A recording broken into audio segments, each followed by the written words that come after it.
Voilà, je vous invite à ouvrir vos Bibles ou à suivre sur le projecteur, sur l'écran, dans Genèse chapitre 22. Genèse chapitre 22, et on va lire les versets 1 à 18. C'est un récit très connu, un chapitre central du livre de la Genèse. Genèse chapitre 22, versets 1 à 18.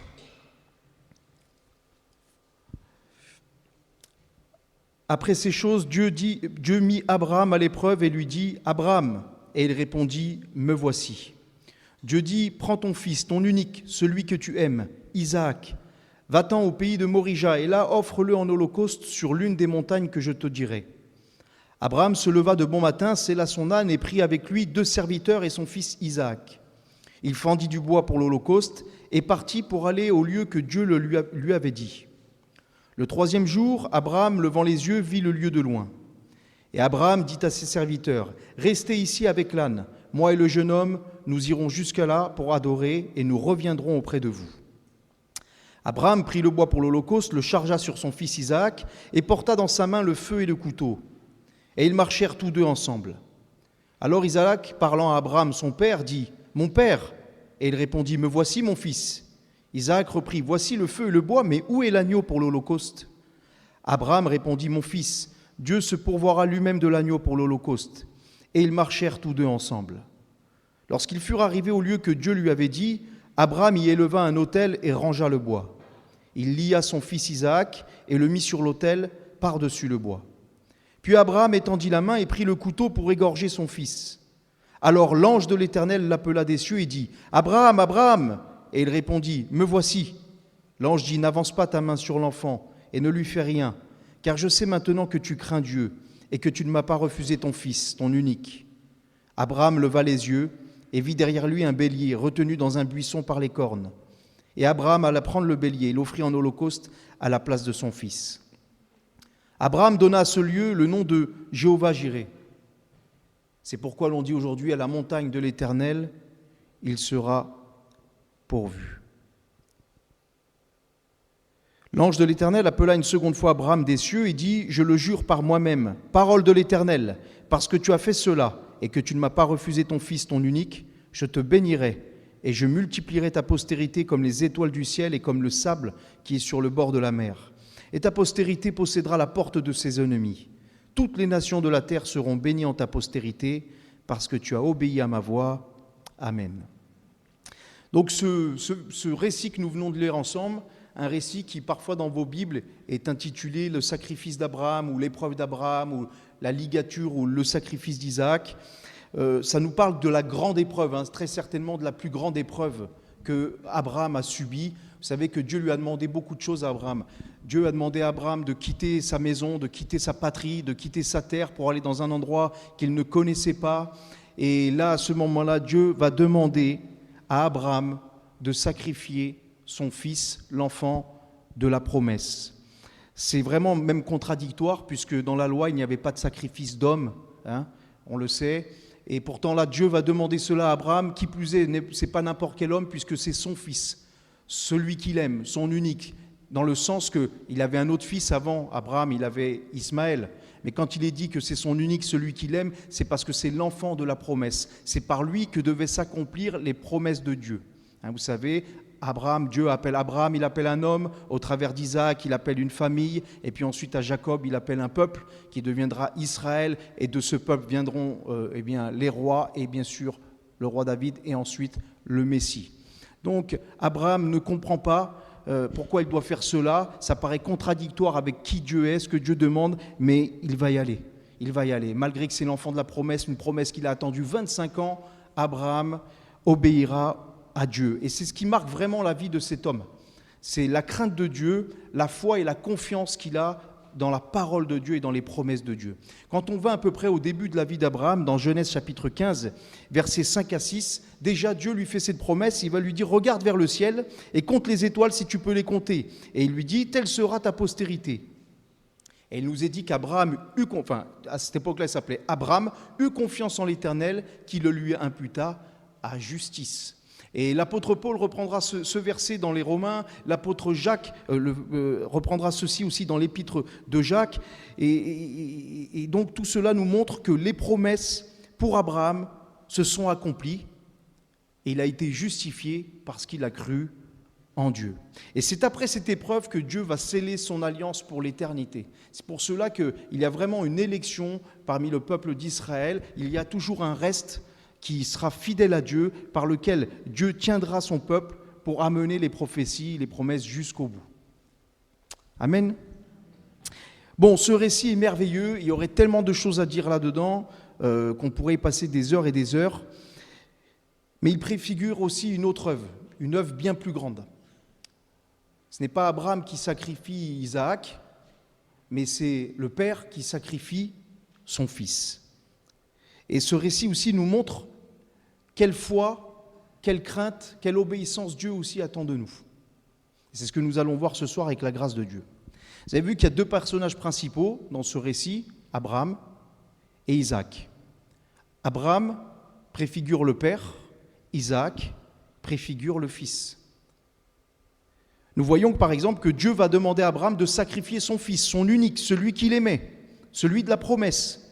Et lorsque Dieu demande cela à Abraham, c'est que Dieu aussi est capable de le faire. Et c'est ce que Dieu va faire. Vous connaissez ce passage par cœur, Jean 3,16.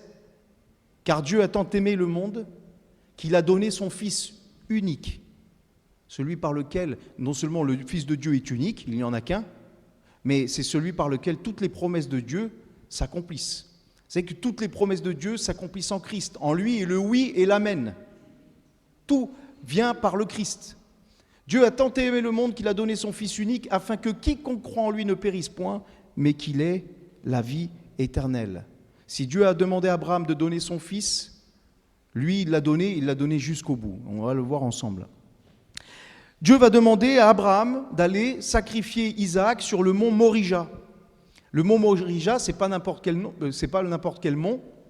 Le mont Morija, c'est la montagne de Sion. Le mont Morija, c'est l'endroit où il y a le temple. Le mont Morija, c'est Jérusalem, si vous voulez. Vous voyez, déjà là, on voyait que c'était central. C'est pas pour rien. D'ailleurs, il est dit qu'à l'endroit où il y a le dôme, là, aujourd'hui, vous avez vu la mosquée, là, le dôme doré, bien à cet endroit-là, il est dit qu'il y a le Saint des Saints. Et ça serait à cet endroit-là aussi qu'Abraham a sacrifié son fils. Donc Dieu va demander à Abraham d'aller apporter cet holocauste sur le mont Morija. Et nous savons que Jésus a dû se rendre à Jérusalem lui aussi pour être mis à mort. Matthieu chapitre 16, verset 21. Dès lors, Jésus commença à faire connaître à ses disciples qu'il fallait qu'il allât à Jérusalem, qu'il souffrit beaucoup de la part des anciens, des principaux sacrificateurs et des scribes, qu'il fut mis à mort et qu'il ressuscita le troisième jour. Abraham et Isaac vont donc direction du mont Morija avec un âne et 2 serviteurs. Et là aussi, il y a encore un parallèle, il y a encore une préfiguration. Parce que le Fils de Dieu devait se rendre au lieu du sacrifice sur un âne. Une prophétie avait donné cela. On va la lire ensemble, Matthieu chapitre 21, versets 1 à 7. En approchant de Jérusalem, ils arrivèrent près du village de Bethphagée, sur le mont des Oliviers. Jésus envoya 2 de ses disciples. Tiens, on voit encore 2 de ses disciples ici. En leur disant, allez dans le village qui se trouve là devant vous. Dès que vous y serez, vous trouverez une ânesse attachée et près d'elle son petit. Détachez-les et amenez-les-moi. Si quelqu'un vous fait une observation, vous n'aurez qu'à lui dire, le Seigneur en a besoin, et on vous laissera les prendre immédiatement. Tout cela arriva pour que se réalise la prédiction du prophète. Dites à la communauté de Sion, voici ton roi qui vient à toi, humble. Il vient monter sur une ânesse, sur un ânon, le petit d'une bête de somme. Les disciples partirent donc et suivirent les instructions de Jésus. Ils amenèrent l'ânesse et son petit et posèrent sur eux leurs manteaux, et Jésus s'assit dessus. Il est question aussi de 2 serviteurs qui vont chercher ce petit âne et l'ânesse. Mais les 2 serviteurs, ça nous fait penser à quelque chose. Je ne sais pas si ça vous fait penser à ça, mais moi ça me fait penser à ça tout de suite. Les 2 serviteurs, c'est les 2 témoins. 2 témoins qui doivent être là pour un jugement, les 2 témoins qui doivent être là pour un procès, les 2 témoins qui doivent être là pour reprendre les 2 témoins que demande la Torah, les 2 témoins qui sont aussi centraux dans les Écritures, que sont par exemple Moïse et Élie. On voit Moïse et Élie à la Transfiguration. On voit Moïse et Élie, ou du moins 2 hommes qui ont l'esprit de Moïse et d'Élie, à l'Apocalypse. Moïse et Élie, que représentent-ils? Ils représentent la loi et les prophètes, la Torah et les prophètes. Ils représentent les Écritures. Toutes les Écritures ont témoigné par avance de la venue du Messie. Tout s'est accompli au millimètre. Il n'y a rien qui est au hasard dans les Écritures.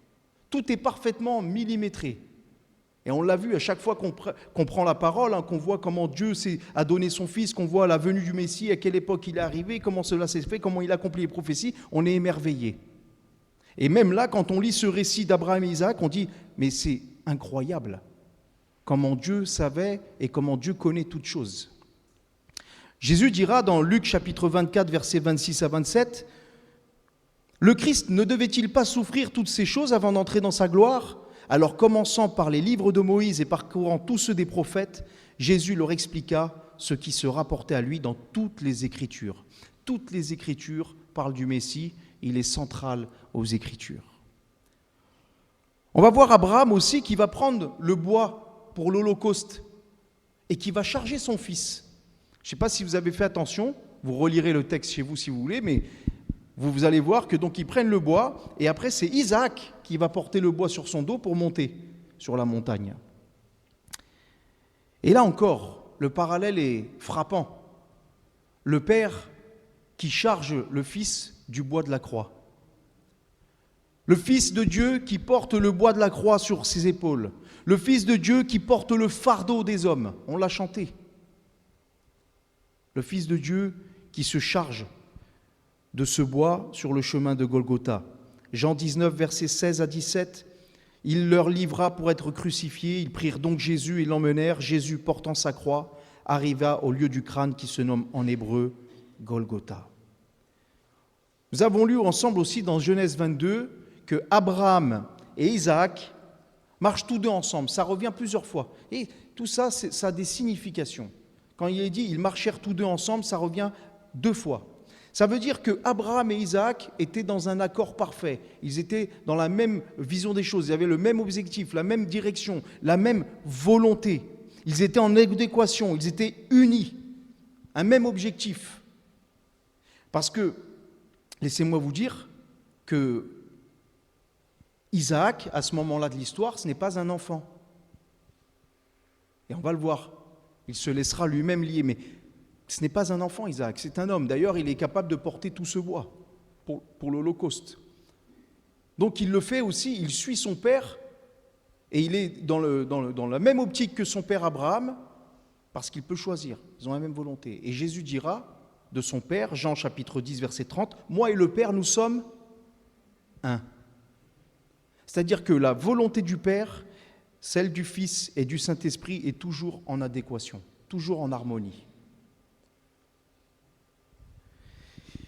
Isaac, alors il marche avec Abraham, et puis il voit que son père, il a le feu pour allumer l'Holocauste, et il a le couteau. Mais il ne voit pas l'animal. Et là, il comprend. Sur le chemin, il comprend. Il comprend que le sacrifice, ça va être lui. Il le comprend. Et qu'est-ce qu'il va faire? Il va lancer un cri à son père, Abraham, et il va lui dire « Père !» Et Abraham lui dira « Me voici, mon fils !» À ce moment-là, il sait très bien. Et ça nous rappelle le cri de Jésus. On en a parlé un peu ce matin, quand il est dans le jardin de Gethsémanée. Luc chapitre 22, verset 42, il va dire « Père, si tu voulais éloigner de moi cette coupe, toutefois que ma volonté ne se fasse pas, mais la tienne. Non pas ma volonté, mais la tienne. » Et Jésus va prier comme cela par 3 fois dans le jardin de Gethsémanée, et il va être fortifié par un ange du Seigneur. Il va remporter le combat. C'est là que tout se joue dans le jardin de Gethsémanée. Il remporte le combat par la prière, et il marche d'un même pas volontairement, dans la même volonté que son père. Nous voyons ensuite Abraham arriver sur le mont Morija, qui va élever donc un autel, il va ranger le bois, il va attacher son fils Isaac, et il va le mettre sur l'autel par-dessus le bois. Et Isaac ne dit rien. Il ne dit rien parce qu'il accepte volontairement. Il accepte volontairement de se laisser attacher.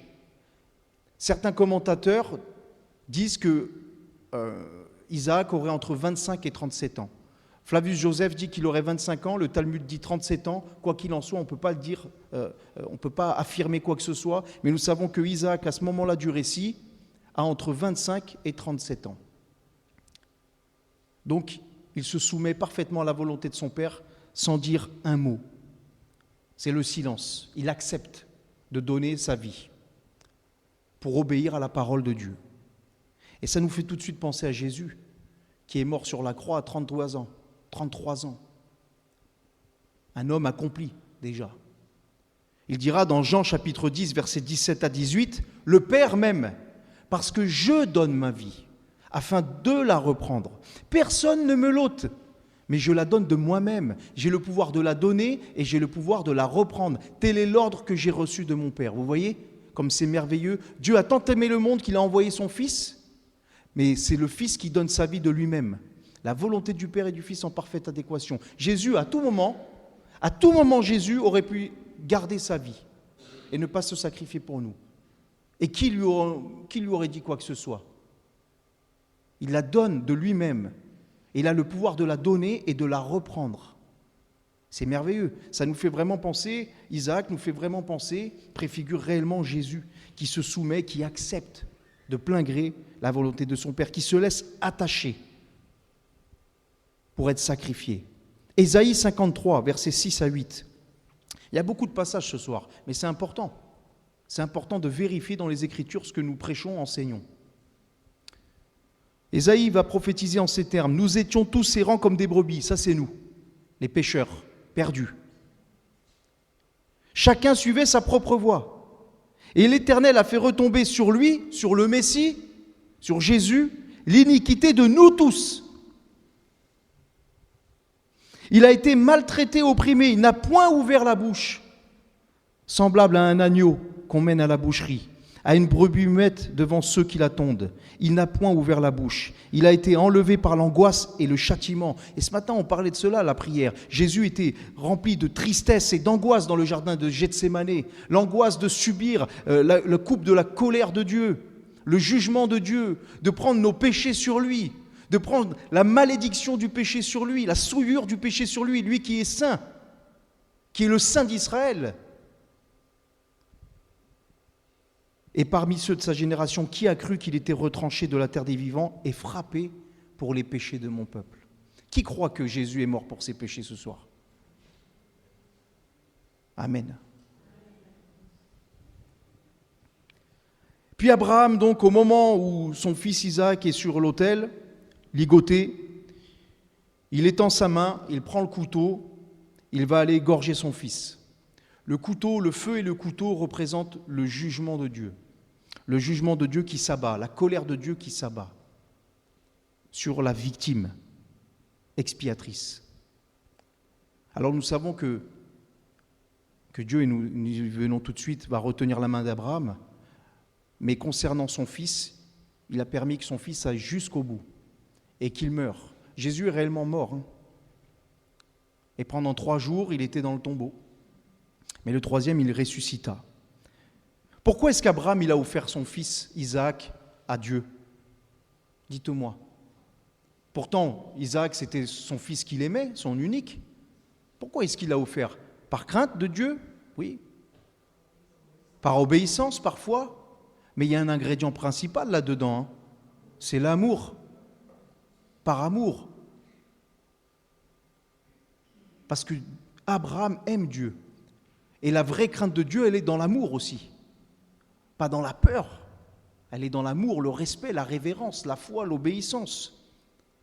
D'ailleurs, la Bible nous dit que celui qui pratique ses commandements, il témoigne par cela qu'il aime Dieu. Aimer Dieu, c'est pratiquer ses commandements.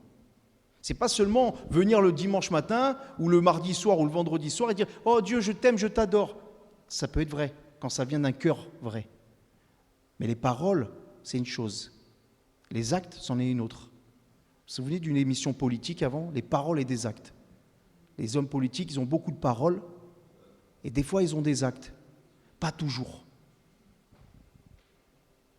Je referme la parenthèse. Pas de politique ici. Mais on est pareil. Hein. Des fois, on a beaucoup de bouche, mais moins d'action. Celui qui dit qu'il aime Dieu, il pratique ses commandements. Et c'est pour cela que Abraham obéit à Dieu, parce qu'il aime Dieu. Et pourquoi est-ce que Dieu a donné son Fils? Parce qu'il nous aime. Le désir de Dieu, c'est de nous sauver. Je vous le dis, hein, mais si quelqu'un va en enfer, il y va de son propre gré. Parce que Dieu a déjà tout accompli. La preuve, Romains chapitre 5, verset 8, nous dit que Dieu prouve son amour envers nous, en ce que lorsque nous étions encore des pécheurs, Christ est mort pour nous. Ça veut dire que Dieu a déjà tout accompli. Il nous aime, il nous l'a prouvé. Comment est-ce que Dieu a prouvé son amour? Seigneur, est-ce que tu m'aimes? J'ai donné mon Fils pour toi, mon unique. Il n'y a pas de plus grande preuve d'amour. Tu n'en auras pas plus de preuve d'amour de Dieu que celle-ci. Mais tu as le choix. Tu as le choix d'accepter, de croire dans ce sacrifice, de croire dans les promesses, de te repentir, de te soumettre à Dieu, de lui demander de te renouveler, d'avancer, ou de dire « j'ai fait ma vie comme bon me semble ». Et je foule aux pieds ce sacrifice. Je néglige ce sacrifice. Seigneur, je méprise l'œuvre de la croix. Et donc Dieu respectera le choix de chacun. Dieu respectera notre choix.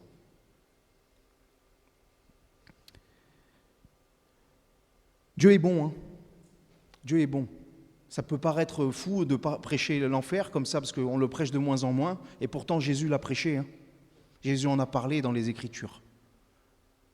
Jésus en a parlé pour justement nous l'éviter, pour nous éviter le jugement et la condamnation.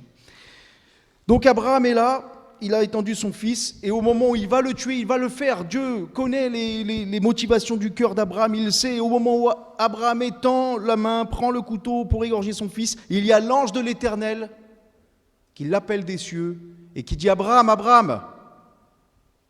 Non, n'avance pas ta main sur l'enfant, ne lui fais rien, car je sais maintenant que tu crains Dieu. Vous voyez, la foi, elle est toujours aussi, elle engendre toujours des œuvres.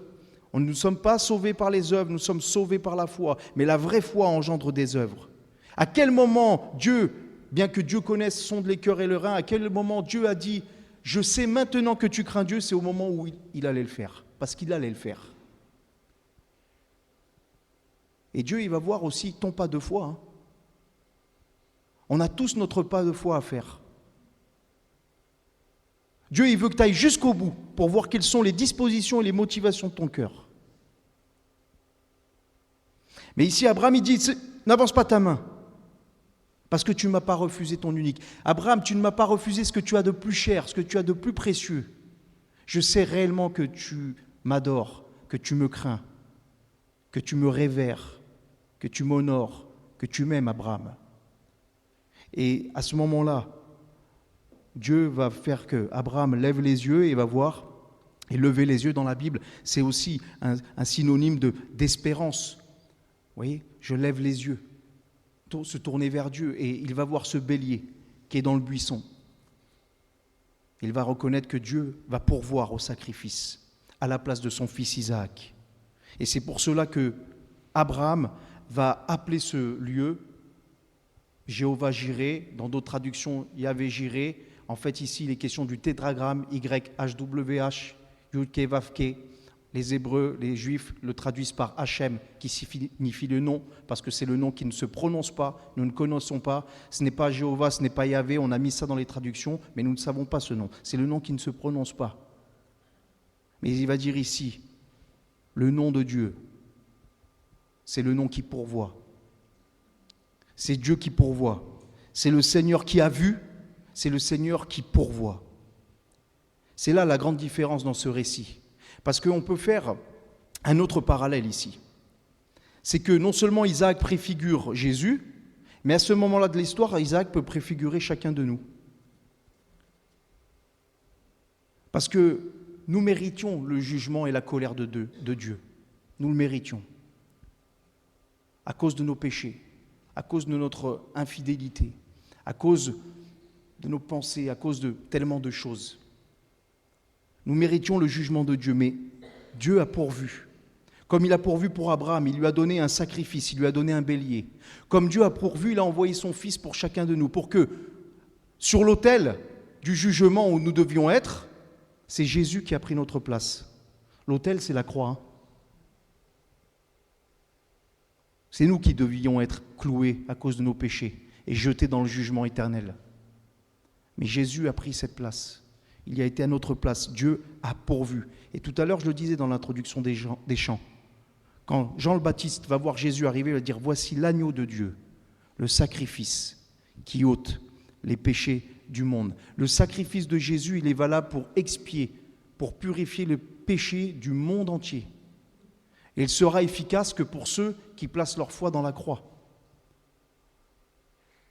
Mais il est capable, il est parfait, le sacrifice de Jésus. Il est pleinement suffisant.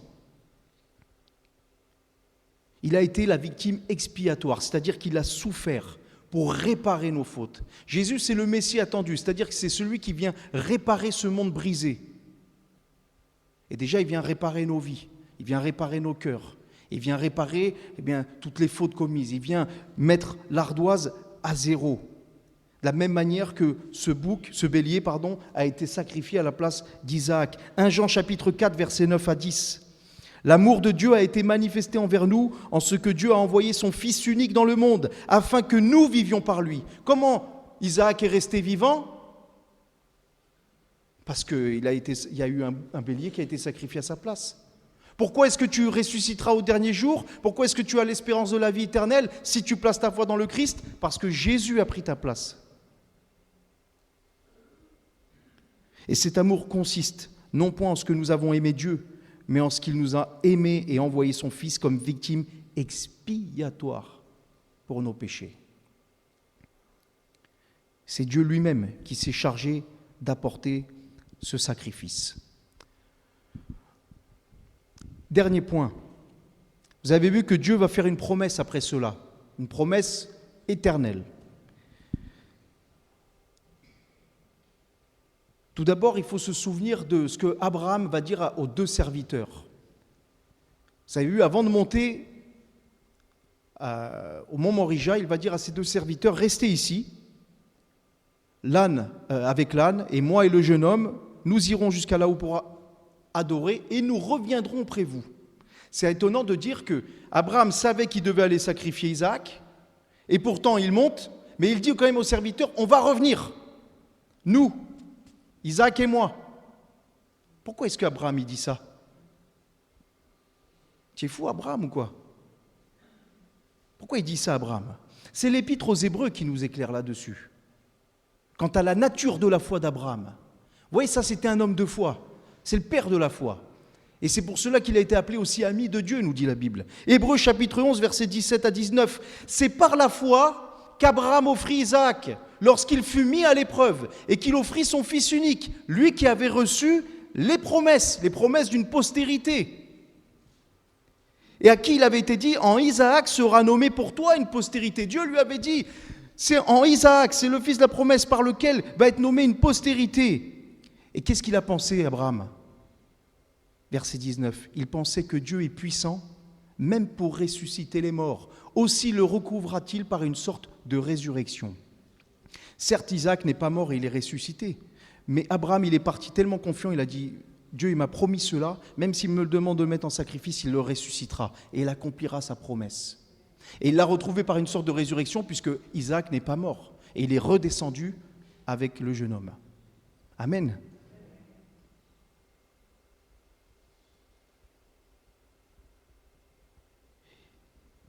Abraham, il est dit que le troisième jour, c'est au verset 4, le troisième jour, Abraham lève les yeux vers le lieu où il devait sacrifier.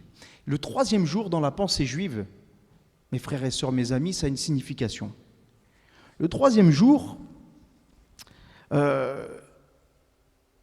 c'est le don de la Torah, lorsqu'ils arrivent au troisième jour. Le troisième jour, ça nous fait penser aussi à cette prophétie d'Isaïe.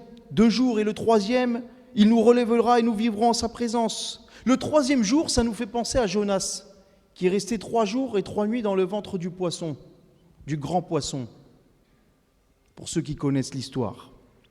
Et donc dans la pensée juive, chez les sages d'Israël, le troisième jour est associé au dénouement d'une situation critique, est associé au don de la vie, est associé à la résurrection des morts. À cause, disent-ils, du troisième jour du Père Abraham. Vous me suivez là ? Et Jésus dira aux scribes et aux pharisiens, Matthieu chapitre 12, versets 38 à 40. Quelques scribes et des pharisiens prirent la parole et dirent « Maître, nous voudrions te voir faire un miracle. » Il leur répondit « Une génération méchante et adultère demande un miracle. Il ne lui sera donné d'autre miracle que celui du prophète Jonas. Car de même que Jonas fut 3 jours et 3 nuits dans le ventre d'un grand poisson, de même le Fils de l'homme sera 3 jours et 3 nuits dans le sein de la terre. » Mes frères et sœurs, amis, on croit au miracle, nous, ici. On croit que Dieu est tout-puissant pour faire des miracles. Mais on ne veut pas être déséquilibré avec les gens qui recherchent toujours des miracles. Il y a des gens, ils viennent à l'église, ils veulent que des miracles, ils veulent que des miracles. Le plus grand miracle que nous devons rechercher, c'est la nouvelle naissance. C'est la conversion. Dieu, il peut te donner, il peut te guérir de toutes les maladies, mais si tu t'en vas perdu en bonne santé, ça ne te sert à rien. Il y a des gens, ils veulent juste du surnaturel, ils veulent juste de l'émotion, ils veulent juste du sensationnel. C'est pour ça qu'ils viennent à l'église.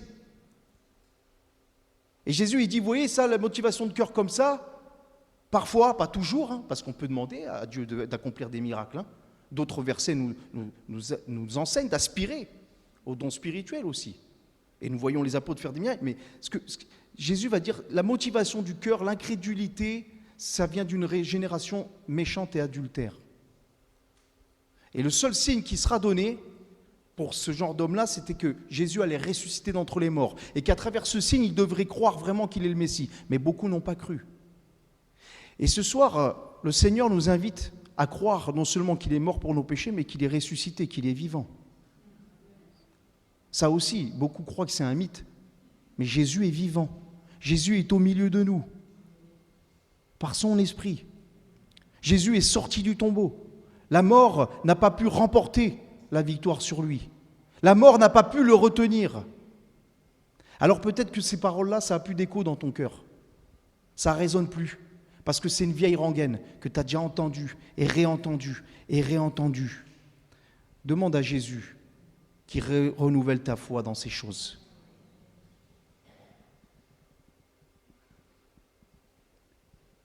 Et ce n'est pas seulement Abraham qui a reçu ces promesses, mais c'est toute sa postérité aussi. Parce que la Bible nous dit dans Romains chapitre 4, versets 23 à 25, ce n'est pas à cause de lui seul qu'il est écrit que cela lui fut imputé, la foi dans les promesses de Dieu. C'est encore à cause de nous à qui cela sera imputé, à nous qui croyons en celui qui a ressuscité des morts, Jésus, notre Seigneur, lequel a été livré pour nos offenses et est ressuscité pour notre justification. Amen. Donc ce récit il a été écrit aussi à cause de nous ce soir. Il a été écrit pour nous. Mais vous vous rendez compte de la gloire de Dieu? Vous vous rendez compte de la gloire de la parole de Dieu? Il y a des gens, ils meurent pour avoir une Bible. Il y a des gens, ils sont morts pour pouvoir transmettre la Bible. Il y a des gens, ils sont morts pour qu'on puisse partager ce message ici ce soir. Pour qu'on puisse entendre que ces promesses, ces paroles, elles sont aussi pour nous ce soir. Nous, des fois, on est trop léger. Il faut le dire, mes frères et sœurs. Des fois, on est trop léger. On arrive, on néglige tout est, ouais, ça va. On a 15 Bibles à la maison, on ne la lit même pas. On l'a sur la tablette, on l'a sur le téléphone. Bon, c'est bien, oui, bon, voilà. On ne se rend pas compte du prix qui a été payé pour qu'on soit au bénéfice de la grâce de Dieu ce soir. On ne se rend pas compte, mes frères et sœurs. Je vous le dis. Promesse de Dieu pour tous ceux qui ont foi en lui, dans sa parole, dans le sacrifice. Dieu fera cette promesse à Abraham. Je te bénirai, je multiplierai ta postérité comme les étoiles du ciel, comme le sable qui est sur le bord de la mer. Et ta postérité possédera la porte de tes ennemis. Toutes les nations de la terre seront bénies en ta postérité parce que tu as obéi à ma voix. À cause de cela, Dieu a fait une promesse merveilleuse, non plus seulement pour Israël, mais pour toutes les nations. Et ce soir, je crois qu'il y a un beau mélange là de nations, non? C'est pour nous tous. Une postérité aussi nombreuse que les étoiles du ciel, que le sable au bord de la mer. Moi, je viens du bord de mer. Et je vous mets au défi de prendre une poignée de sable et vous comptez grain par grain. Et je viendrai vous chercher le mois prochain. Imaginez-vous le sable sur toute la mer. Vous vous rendez compte? C'est une image pour dire que la postérité, elle sera grande. Et qui est la postérité d'Abraham? Allez, accordez-moi encore une lecture là, d'un passage. Galates chapitre 3, versets 6 à 14. C'est important ces passages. Notez-les. Notez-les. Si vous ne les avez pas notés, vous pouvez réécouter le message sur Internet, vous pouvez le réécouter dans le téléphone pour vous en imprégner. Parce que la foi, elle vient de ce qu'on entend, et ce qu'on entend, elle vient de la parole de Christ. Tu veux grandir dans la foi, tu veux mûrir dans la foi, tu veux être fortifié dans la foi, lis ta parole. Lis ta parole, médite ta parole. Aie un tête-à-tête avec Dieu. Éteins YouTube. Éteins Netflix. Éteins TF1, BFM TV, un peu. Et prends ta parole et ouvre-la. Ce matin, je parlais. Jésus va dire à ses disciples, vous n'avez pas pu rester veiller 1 heure avec moi. Est-ce que tu prends au moins 1 heure par jour avec le Seigneur? 1 heure, une petite heure sur 24. Et je disais ce matin, le Seigneur, quand il reviendra, est-ce qu'il trouvera la foi sur la terre? Comment est-ce qu'il va trouver son Église? Comment est-ce qu'il va trouver, nous, l'Église de Carcassonne, quand il reviendra, le Seigneur? Est-ce qu'il va nous trouver endormis, comme les disciples dans le jardin de Gethsémani, ou il va nous trouver réveillés? Chacun répond pour lui-même. Hein. Seigneur, réveille-moi, je ne veux pas dormir. Quelle est la postérité d'Abraham? Galates chapitre 3, versets 6 à 14. Comme Abraham crut à Dieu et que cela lui fut imputé à justice, reconnaissez donc que tous ceux qui ont la foi, que ce sont ceux qui ont la foi qui sont fils d'Abraham. Aussi l'Écriture prévoyant que Dieu justifierait les païens, c'est-à-dire les non-juifs, par la foi, il a d'avance annoncé cette bonne nouvelle à Abraham. Toutes les nations seront bénies en toi. De sorte que ceux qui croient sont bénis avec Abraham le croyant. Car tous ceux qui s'attachent aux œuvres de la loi sont sous la malédiction. Car il est écrit, maudit quiconque n'observe pas tout ce qui est écrit dans le livre de la loi et ne le met pas en pratique. Et que nul ne soit justifié devant Dieu par la loi, cela est évident puisqu'il est dit, le juste vivra par la foi. Paul n'est pas en train de dire que la loi, la Torah n'est pas bonne. Il dit, elle est bonne, mais il n'y a aucun de nous qui peut l'accomplir. On est tous pécheurs, on va tous faillir. Il y a 2 moyens de rentrer au ciel. Vous allez dire, qu'est-ce qu'il va nous dire ? Il y en a un, soit tu es parfait et tu accomplis toute la loi de Dieu. Je crois que c'est mort pour tout le monde ce soir. Hein. Amen. Et s'il y en a un qui me dit non, moi c'est bon, ben déjà tu es un menteur, donc c'est raté. Et c'est de croire dans le sacrifice de Jésus. Donc en réalité, il n'y en a qu'un moyen. Or, la loi ne procède pas de la foi, mais elle dit, celui qui mettra ces choses en pratique vivra par elles. Christ nous a rachetés de la malédiction de la loi, c'est-à-dire de la condamnation qui pesait sur nous. Étant devenu malédiction pour nous, il est écrit « Maudit quiconque est pendu sur le bois », afin que la bénédiction d'Abraham eût pour les païens son accomplissement en Jésus-Christ et que nous reçussions par la foi l'Esprit qui avait été promis. Amen. Quand Dieu annonce que d'Abraham sortira une postérité, non seulement c'est d'Isaac, c'est de Jacob, mais c'est du Messie qu'il parle. C'est dans le Messie qu'il y aura une postérité aussi nombreuse que les étoiles et que les grains de sable au bord de la plage. Ce que Dieu attend de nous, mes frères et sœurs, mes amis, c'est que nous ayons la foi d'Abraham. C'est d'être prêt à le suivre. Même si tu ne comprends pas tous les plans de Dieu, même si tu ne comprends pas toute la parole de Dieu, fais-lui confiance, avance, prie-le, parle-lui, abandonne tout. Le Seigneur, il nous parle, hein. Il vous parle dans votre cœur, j'en suis sûr, il le fait avec moi, il le fait avec vous. Il vous parle et il vous dit ce que vous devez lâcher pour le suivre. Abraham, qu'est-ce qu'il a fait, lui ? Il était prêt à sacrifier son fils. Toi, tu es prêt à sacrifier quoi pour Dieu? Tu es prêt à lâcher quoi pour Dieu? Ne croyons pas que suivre le Seigneur, c'est facile. C'est une vie de sacrifice. Je le dis et je le dirai encore. Le Seigneur nous a dit que celui qui veut me suivre, il vient avec un verre de jus d'orange et un matelas et c'est bon. Hein? C'est ça qu'il a dit, le Seigneur? Non. Il a dit qu'il se charge de sa croix et qui me suivent. C'est-à-dire qu'il renonce à lui-même, qu'il renonce à sa vie, qu'il soit capable de renoncer à tout par amour pour la gloire de mon nom. C'est faire passer Dieu avant toute chose. C'est ça qu'il a fait Abraham. Jean chapitre 3, verset 36, celui qui croit au Fils a la vie éternelle. Celui qui ne croit pas au Fils ne verra point la vie, mais la colère de Dieu demeure sur lui. C'est 3, 36. Donc celui qui a le Fils, celui qui confesse le Fils, celui qui croit au Fils dans le sens, pas croire seulement qu'il existe, mais croire non seulement qu'il existe, se repentir de ses péchés, le suivre et tout abandonner pour marcher dans ses sentiers et accorder sa volonté avec la volonté du Fils et avec la volonté du Père, celui-là, il fait partie du peuple de Dieu qu'on appelle l'Église. L'Église, ça veut dire appeler hors d'eux, séparer. Et je termine avec ça. Dieu, il a fait une promesse à Abraham. Il a promis à Abraham que sa postérité possédera la porte de ses ennemis. C'est-à-dire que ses ennemis seront détruits. Il dominera sur ses ennemis. La Bible nous dit que le dernier ennemi que Christ vaincra, c'est la mort. Et on termine avec ce passage, Matthieu chapitre 16, versets 16 à 18. Lorsque Simon-Pierre va faire cette confession des foi, tu es le Messie, le Fils du Dieu vivant, Jésus prend la parole et lui dit, tu es heureux Simon, fils de Jonas, car ce ne sont pas la chair et le sang qui t'ont révélé cela, mais c'est mon Père qui est dans les cieux. Et moi je te dis que tu es Pierre, et sur cette pierre je bâtirai mon église, et la porte des séjours des morts ne prévaudront point contre elle. Cette promesse, elle dit quoi? C'est pas que Pierre, ça va être le premier pape de l'église. Ça veut dire que sur la confession de foi là que tu viens de faire, Pierre, que je suis le Messie, le Fils de Dieu,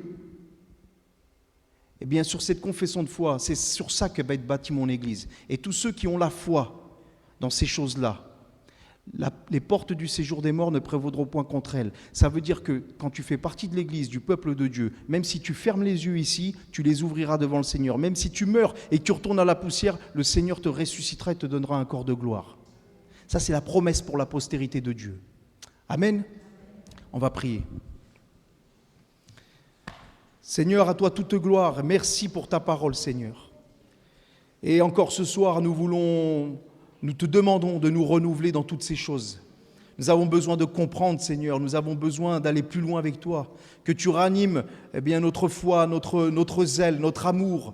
Que tu ouvres les yeux de notre cœur. Que tu nous donnes la force, Seigneur, de tout accomplir, de tout abandonner. Seigneur, que tu nous donnes de lâcher prise et nous attacher à toi et uniquement à toi. Seigneur, merci pour ta parole, pour tes promesses. Elles sont oui et amen dans le Messie. Et ce soir encore, nous croyons que ton désir, c'est de sauver et que tu appelles à toi des âmes. Alors que ton nom soit glorifié, Seigneur.